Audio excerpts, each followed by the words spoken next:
Hello, boys and girls, and welcome to the concession stand here on the KB Radio Network. I am your host, Kevin Reed, and this is the review of the latest Marvel Studios film, The Marvels, which is the 33rd film in the MCU and the sequel, I guess you could say a double sequel, to the 2019 Captain Marvel film and a continuation of the television miniseries Miss Marvel from just this past year in 2022. This film stars Brie Larson as Carol Danvers, Captain Marvel, Tiana Paris as Monica Rambeau, Photon, and Aman Viani as Kamala Khan. Miss Marvel. Also, Samuel L. Jackson reprising his role for it feels like the 100th time as Nick Fury, and Zuri Ashton as the villain in this film, Darabin. And Zuri Ashton, believe it or not, is the real life wife of Tom Hiddleston. Yes, Loki. Uh, so they're both super villains in the MCU. The family that slays together stays together, I guess. But this film tells the story of Captain Marvel, Photon, and Miss Marvel teaming up after they began switching places with each other every time they use their powers. And that's the synopsis of this movie. There's no, there's, you don't know what the threat is, and you didn't get it from the trailers and the promotional materials. You have no idea what was the real premise of this movie, other than the fact it was a body swap movie. And that's what it was. That's what it was. I went into this movie with low expectations. I'm not going to say zero expectations because I like all of these characters. Uh, Brie Larson, for better or worse, she hasn't been a 100% knocked out of a park actress when it came to playing Carol Danvers, but I enjoyed her in a couple of films as this character. I liked Tiana Paris in WandaVision as Monica Rambeau, and I absolutely loved Aman Viani as Kamala Khan. And that's what I was most excited about in this film because I enjoyed Miss Marvel on Disney Plus, and I enjoyed her portrayal of the character. And so it was going to be kind of interesting to see how that character translated from television to the big screen.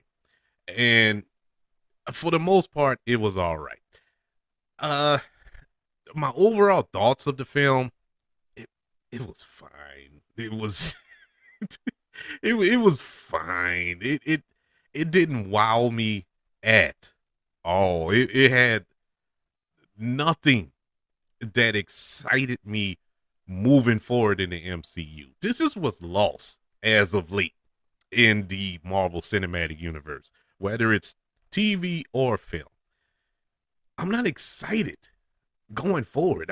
You used to be excited going forward in the MCU. Not no more. It's, think back to the very first film in the MCU, Iron Man. That post credit scene when Nick Fury showed up, that got you excited when he mentioned the Avengers Initiative. He was like, "Oh man, they're really going to try to pull this off," and so on and so forth. Those films really set themselves apart in the first three phases. They were super fun, adventurous, exciting. You knew the stakes. Everything led up to something, and it was great. Not all the movies were great, but for the most part, they were great. As of late, after Endgame, it really took a turn. None of these films excited me. None of these films, well, one exception, Guardians of the Galaxy Volume 3. Well, two exceptions. Uh, Shang-Chi was good as well. But other than that, none of these films really did it for me. And I got to add the Marvels to the list. Full disclosure, I wasn't a big, huge, giant fan of Captain Marvel. I thought it was fine. But but I thought with the addition of these two new characters, maybe it will give us a little bit more to be excited about in this movie, and it didn't do it.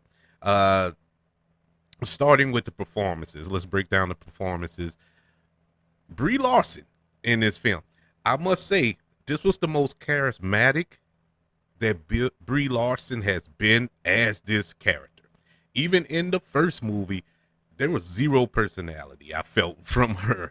It just did not work, and at moments I was questioning the casting of Brie Larson in the role of Carol Danvers. But in this film, I must say it was much better. What was it great? No, but it was better. I did enjoy her performance in this film. It felt like she had life. It felt like she was enjoying it. You know what I'm saying? She actually had fun, other than the first film where it felt like it was more of an obligation.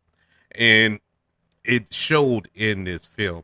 Tiana Paris as Monica Rambeau. I think if I had to omit a character out of this movie, she would be one of them. She would be one of. It is not her. It wasn't Tiana Paris.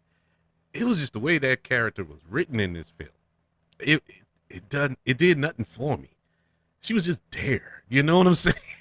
She was just there. Uh, Now there were a couple of scenes in there with the interaction between Monica Rambeau and Carol Danvers that I enjoyed. There were some really good chemistry in those scenes between these two actresses that I really, really liked. But for the most part, hey, Monica Rambeau was just there. Amon Vignati is this is her role. She was born to play Kamala Khan, but there was it was kind of a drop off from the Disney Plus show, in my opinion. Even though she was good in the film, it just didn't have that same oomph as she did in her own series. Now, granted, this wasn't her movie. They all shared this film together, all three actresses, but uh it was just parts of silliness that didn't fit the tone of the movie at the time. Even though Kamala Khan she's a kid, and she's gonna do kid stuff, and she did it in this, but it just didn't fit in certain parts. But I did enjoy her. Uh, the little couple of times that I did laugh was because of her. So I enjoyed her in the film for the most part, but it did feel like it was a little bit of a departure from the Disney Plus show. Um, Nick Fury, Samuel L. Jackson, and this is a monumental thing because for the first time in forever, we didn't need Nick Fury in a movie. We did not need Samuel L. Jackson in this film, mainly because this wasn't the Nick Fury. Even in Secret Invasion, which that miniseries wasn't that good, but it was Nick Fury for the most part. This wasn't Nick. He went back to that goofy uh, uh side that he had in Captain Marvel. I didn't like it then, and especially didn't like it now. It just did not work in the film, and ah, to be honest with you, that character wasn't needed. Speaking of omitting characters, I probably would omit his too. It was really no need for his character. He really served no purpose, to be honest with you. Yeah, there was some storytelling elements that his character kind of moved along throughout the film, but you could have did that with a roach. It's really he really didn't need him in this film. It wasn't all that good. Speaking of not needed, the villain. Uh Zuri Ashton is a really good actress. I've seen her in a few things in the past. This was not it. And she tried. I can really see where she was trying to get something out of this character, but it wasn't written well. And she was doing the best with what she had to work with. The problem was she didn't have a lot to work with. I mean, literally, She didn't have a lot at all. She was barely in the movie. She's the main villain of the movie, and, and she was barely in it. It just did not. That didn't work either. But with that being said, the whole plot of this film was just ridiculous. This was a bad story to tell. I think at this point of the MCU, and I'm not going to get into spoilers. I'm not going to spoil anything, but it was just like what? it was the it was the dumbest plot, villain plot you ever want to hear. Now it is comic book type of plot. Her plan was comic book plan. That was comic book villainy that she was doing. It did not translate over to film. It did not work, and it it really came off as silly, cartoonish even. And we have a character like Captain Marvel who we seen just a few films ago in Endgame go toe to toe with Thanos. I mean, was about to kill Thanos by herself, go toe to toe, and in this film struggle against a villain of the week. And you needed three people to fight. Nah, nah. You can't make me believe that. You cannot make me believe that. Uh, nah, it didn't work. Unfortunately, none of that worked for me. But what did work? What did work? I did touch in on Brie Larson. I think this was her best performance as the character. I like the chemistry between the three actresses, our main leads. I like that. I did like the action for the most part. That's it. That's it. This was just a fun time. I see a lot of critics saying it's a fun time, and I found myself just saying it. But I guess fun is the best way you could describe it because it's really nothing else. This is dumb fun. It's not good fun. It's dumb fun. And that brings me to another point. Nia DaCosta as the director of this film. And this is going to hurt me to say because I was so happy when they announced that this young woman was going to direct this film. This young black woman was going to helm this film. I was so encouraged and happy by it. But I did have trepidations because I didn't like Candyman. I didn't like that movie. It wasn't all that good to me. So I was worried in that aspect.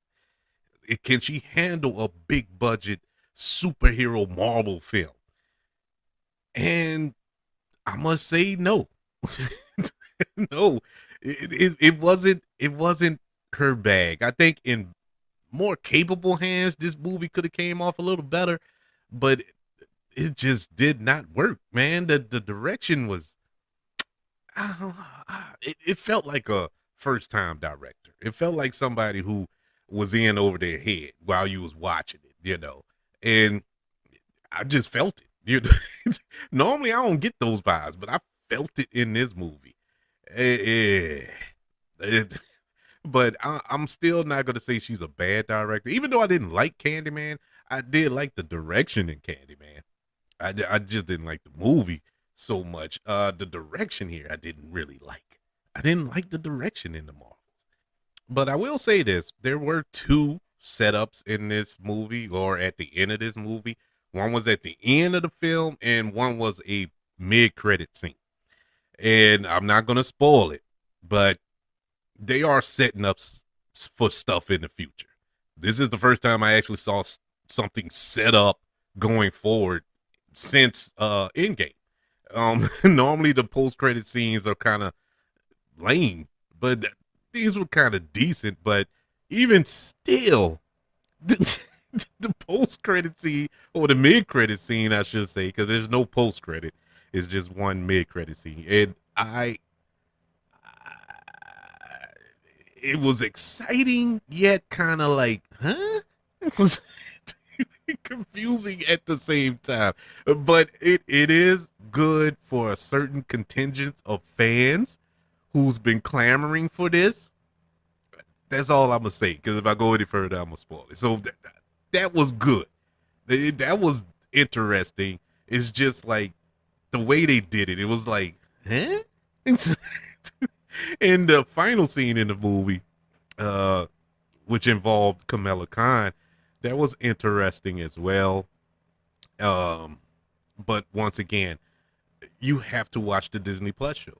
Even with Kamala Khan, if you never watched Miss Marvel on Disney Plus and you went and saw this movie, you will be confused as you don't know what, because half of the cast of this film is from Miss Marvel, and the story behind it. If you don't know the story behind it, you are lost.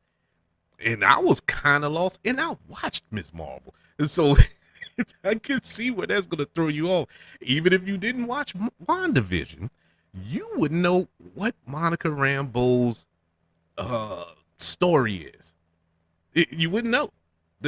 So there's that. And then that final scene in the movie, you wouldn't know that if you didn't watch Disney Plus. You don't know what's going on. So that's the problem I think the MCU is having going forward. Now, it's no fault to them. It's up to us to have Disney Plus, I suppose, but not everybody can afford that. Not everybody can watch that. You can't assume everybody know what you're talking about. So, but overall, I knew what they were talking about, and it still didn't help the film. I give the Marvels, the new film from Marvel Studios, a letter grade of a C minus. It was all right. It was fine. That's all I can say.